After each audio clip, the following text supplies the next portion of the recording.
A long time ago, I used to live in Las Vegas, and I had a neighbor. He was some drunk former military guy, and one day we were talking about just nothing. And he had told me that he used to work at Area 51, and so I was like, "Oh yeah, haven't seen the aliens? What do they look like? Blah blah blah, yada yada." And he would never ever tell me nothing. You couldn't pry anything out of him. But one night we had a power outage, and like the whole neighborhood was black. You couldn't see anything. So the night sky was like really dark. You could see like a lot of the stars because there was no outside light to drown out the stars. And he was real stinking drunk. I remember this guy used to drink like a half gallon of whiskey every 3 days. So we're just talking and bullshitting, and out of nowhere he goes, "Hey, you see Orion's belt?" And I was like, "No, I don't know what the hell it looks like." And he goes, "Yeah, up there." He goes, "You see Orion's belt?" He goes, "You see how you see two stars that are straight, very, very parallel to each other, and then there's a little star that's slightly adjacent and off to the left." And I said, yeah, I see it, whatever. And he goes, "The bad aliens live on that adjacent star." And I looked at him and I'm like, "Okay, yeah, sure, whatever." And he goes, "Yeah, no," he goes, "I'm serious." He goes, the two stars, that's where the good aliens live. The bad aliens live on that other star."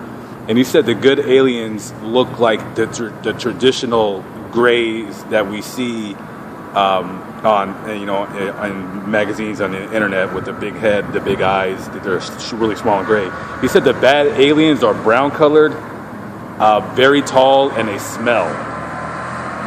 I didn't know what the hell he was talking about, so I'm like, yeah, sure.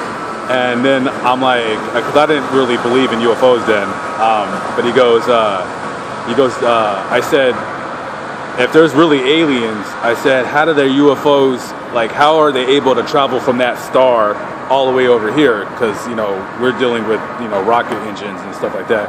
And he said that, the UFOs, they basically run on electricity that's created out of nothing. I think he said space.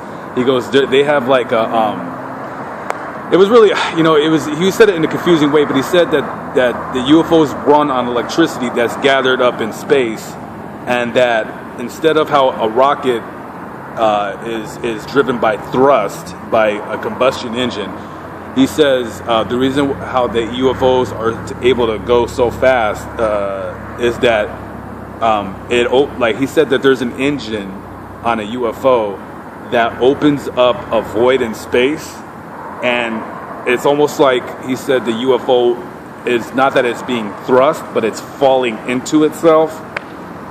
I don't know. I'm not sure if I believed him, but he said it pretty matter-of-factly. And he was, super drunk, because this guy, you could not ever have told him anything of a kind. You could never get anything out of him. But then he just goes off and says that. So who knows? It could be real. UFOs. I kind of do believe in UFOs because I kind of seen one. I'm not sure if it was real, but it was in the Mojave Desert, and there was a plane going overhead, but it was going way, way too fast to be a plane. It's almost like when you see a jet, and it's going over across the sky. It's probably doing 500 miles an hour, maybe 450. Well, this thing was going like 40 times faster than what a jet would be going up that high in the sky. So I don't know what the hell it was, and who knows? Is it true? Hell if I know. But if any government officials see this, and if this is true, and I let out government secrets, please don't kill me. I don't want to die. I don't know. Maybe I should just keep my mouth shut.